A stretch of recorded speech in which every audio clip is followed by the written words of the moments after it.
Danny, thank you for joining me. How are you doing? For sure. I'm doing good. Thanks. Um, I know that it's been, I think at this point, about 18 months since your last fight. Um, what have you been kind of doing in that time? How have you been keeping busy and what have been kind of the highlights of that time? Yeah, I just been spending time with the family, giving myself some time to miss the sport.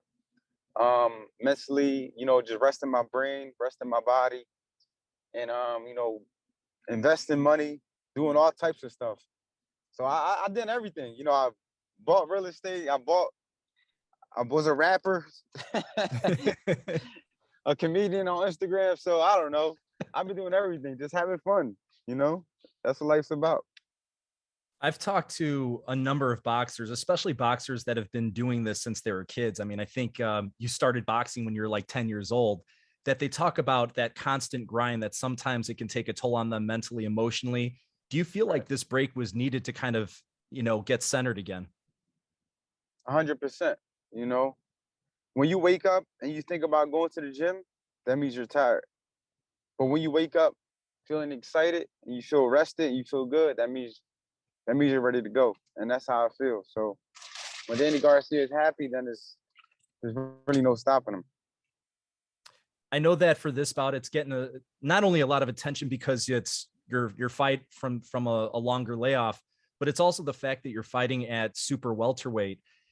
As far as how you see this increase in weight, do you see this as like your permanent home, or is this kind of testing the waters as far as the weight goes? No, there's definitely no stepping back. There's no Mhm. there's no going back. There's no going back. So we just want to keep going up and up and up. So, we're going at 154 and we ain't going back down. This is our new place. This is our new weight class. Considering, if how this fight feels, could you see yourself even going up to middleweight? Yeah, definitely. Like I said before, Lara's a middleweight. He called me out. So I don't want to look past anybody. I know I got to take care of Benavidez, but that's another future fight. And he said he'll fight me at a catchweight. So we'll see. But I got to worry about Benavidez first. And then after that, we can speak about anybody. I know that from the casual fan standpoint, it doesn't seem like that kind of increase in weight's a big deal. But how different has it felt being in the ring and training, knowing that you don't have to have the rigors of coming down so much further in weight? Now I feel good. I feel fresh. I'm going in the gym and I'm just having fun. I'm working hard, but having fun and enjoying it. And that's what it's all about. So you don't want to go into the gym and have to worry about losing all this weight or working on a game plan, losing weight. You always got to lose weight, but you don't have to lose so much, and that makes you feel happy. I know that you said something interesting on the PBC podcast about a week ago, that you were kind of talking about your walking around weight, that you've walked around as heavy as 185. Yeah. That some people take that out of, don't realize that, hey, I'm really cutting a lot of weight when I get into my fights. Kind of going through that process, is it hard to find that sweet spot of how much weight's a good weight and what's the perfect weight for you? Yeah, definitely. A lot of that stuff I blame myself because I shouldn't get that big. But when I'm that heavy, I'm not fat. You Mhm. understand? I look like a strong guy, like with a lot of muscle. It's just like my body type. I'm just a bigger, muscular guy. So I'm really losing muscle. Mhm. But I could always did a better job of staying around 170 or 160 and stuff like that. But it's always easier said than done, especially when we can eat whatever you want to eat. So you know definitely. So right now I'm walking around one. Right now I'm about 166 pounds. So Mhm. I walked in the gym before it came 175. So that was a perfect weight for me. Only a 21 pound cut, and I feel like it's gonna make a big difference.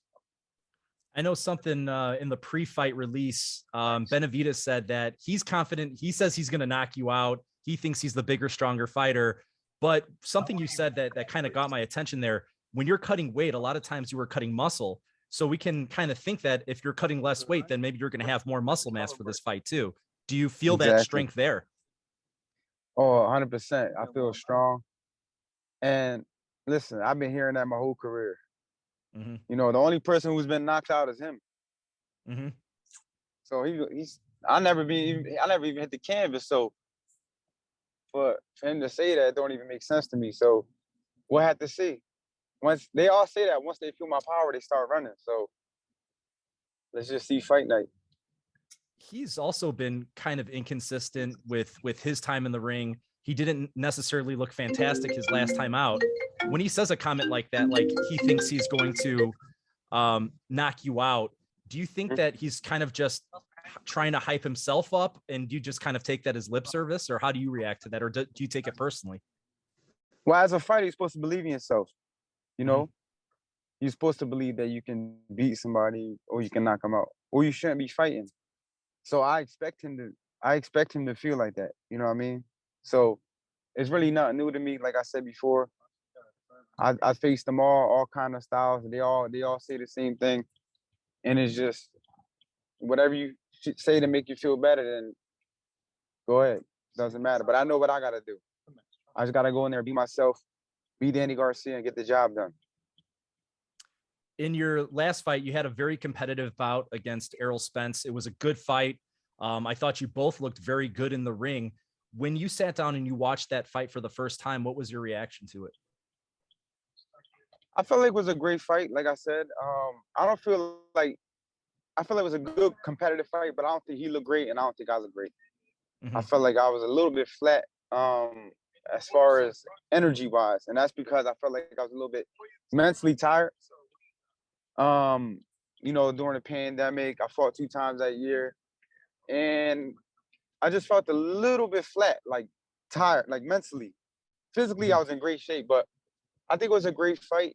And like I said before, the fans loved it. Everywhere I go, people say, "Yo, that was a good fight, great challenge," because people were so shocked. I don't know why.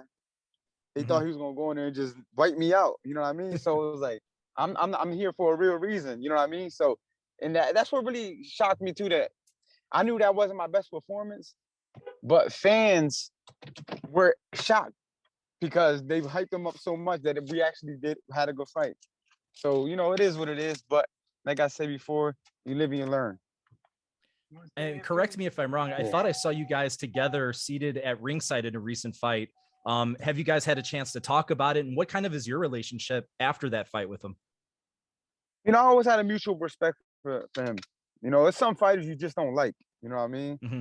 But he's someone I could probably hang with, go out, have fun. So it was nothing but love, mutual respect. We didn't even talk about the fight. We talked Mm-hmm. about other stuff. Like family stuff. Him and Ryan Garcia made a bet. They tried to put me in that bet. I told them my money was safe in the bank, and then that's pretty much it. You know what I mean? That's smart thinking on your part, I would say. Yeah, 100%. Plus, I just paid my taxes, so I was like, I'm good. I need that 20K. I hear you. A couple questions, and I'll let you go. You mentioned Erislandy Lara, obviously not looking too far ahead of this fight with Jose Benavidez, but considering if anticipating that you're successful in this fight, would Lara and Charlo be the two prime targets for you? Lara's a champion at one middleweight, I believe, WBA. He Mm-hmm. said he wants to fight. I think that makes a lot of sense. And then I would love to fight whoever. Charlo, like I said, I know he has some mandatories and stuff like that. And there's millions of people who want to fight him because he's a unified champ. And that's everyone's dream to be a champion. So, like I said before, I just got to take it one fight at a time. I got to be like Danny Garcia.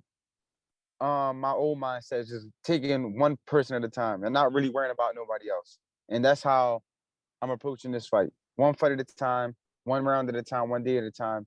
And once we get past Benavidez, that we can speak about future opponents. Last question for me. This fight between you and Benavidez famously puts, a Puerto Rican fighter against a Mexican fighter. I know I have my opinion being Puerto Rican myself, but does that feeling change the tenor of the fight, from the get-go? To be honest, I know it's a big rivalry in boxing, Mexico versus Puerto Rico. But I have a lot of Mexican fans who love me. Mm-hmm. A lot of Mexican fans love me, a lot of Puerto Rican fans love me. So I'm fighting for all the Latinos that night. Mexican, Puerto Rican, Argentina, all Nicaragua, all of them. No doubt. Danny, Colombia, thank you. Venezuela, everything. Well, I've got family in Isabella that's pulling for you. So thank you so much for the time, and I appreciate it. Thank you. I appreciate you.